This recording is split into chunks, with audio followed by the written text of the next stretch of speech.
Helicopter দুর্ঘটনায় নিহত হয়েছেন ইরানের প্রেসিডেন্ট ইব্রাহিম রাইসি। সোমবার 20 মে পূর্ব আজারবাইজান প্রদেশের পাহাড়ি ও তুষারাবৃত এলাকায় রাইসিকে বহনকারী হেলিকপ্টারের ধ্বংসাবশেষ খুঁজে পায় অনুসন্ধানকারী দল। এরপরই আগাম প্রেসিডেন্ট নির্বাচনের তারিখ ঘোষণা করেছে ইরান। আগামী জুন মাসের শেষের দিকে দেশটিতে নির্বাচন অনুষ্ঠিত হবে। মঙ্গলবার 21 মে এক প্রতিবেদনে এই তথ্য জানিয়েছে বার্তা সংস্থা আনাদোলু। প্রতিবেদনে বলা হয়েছে, হেলিকপ্টার দুর্ঘটনায় প্রেসিডেন্ট ইব্রাহিম রাইসির মৃত্যুর পর ইরান সোমবার ঘোষণা করেছে আগামী 28 জুন দেশটিতে আগাম প্রেসিডেন্ট নির্বাচন অনুষ্ঠিত হবে। ইরানের রাষ্ট্রচালিত বার্তা সংস্থা IRNA এর মতে, বিচার বিভাগীয়, নির্বাহী ও আইনসভা কর্তৃপক্ষের প্রধানদের মধ্যে বৈঠকের পর দেশটির 14তম প্রেসিডেন্ট নির্বাচনের এই তারিখ ঘোষণা করা হয়েছে।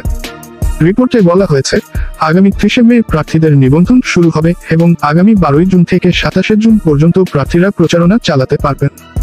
ইরানের রাষ্ট্রীয় সম্প্রচারকারী প্রতিষ্ঠানের বলছে, গত রোববার ইরান আজারবাইজান সীমান্তে একটি বাঁধের উদ্বোধনী অনুষ্ঠান থেকে প্রেসিডেন্ট রাইসির ফেরার সময় তাদের বহনকারী হেলিকপ্টারটি দুর্ঘটনার মুখে পড়ে।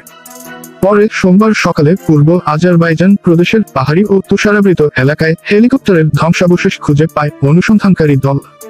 এই দুর্ঘটনার ফলে প্রেসিডেন্ট ইব্রাহিম রাইসির পাশাপাশি ইরানের পররাষ্ট্রমন্ত্রী হোসেন আমির আবদুল্লাহিয়ান, সেই সাথে পূর্ব আজারবাইজান প্রদেশের গভর্নর মালিক রহমেতি এবং তাবরিজ প্রদেশের ইমাম আয়াতুল্লাহ আলী হাশিমের মৃত্যু হয়েছে। রাইসির মৃত্যুর পর ইরানের প্রথম ভাইস প্রেসিডেন্ট মোহাম্মদ মোকবার সোমবার ভারপ্রাপ্ত প্রেসিডেন্ট নিযুক্ত হন।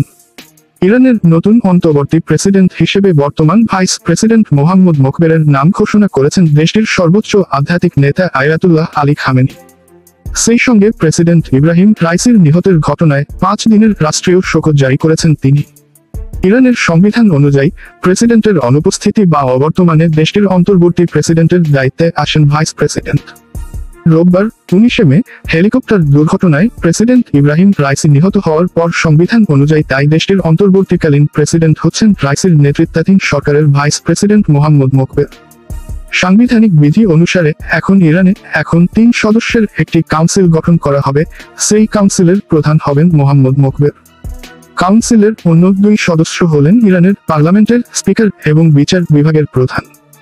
এই 3 সদস্য বিশিষ্ট পরিষদের প্রধান দায়িত্ব থাকবে আগামী 50 দিনের মধ্যে দেশে প্রেসিডেন্ট নির্বাচনের আয়োজন করা। 68 বছর বয়সী মোহাম্মদ মোকবেরের জন্ম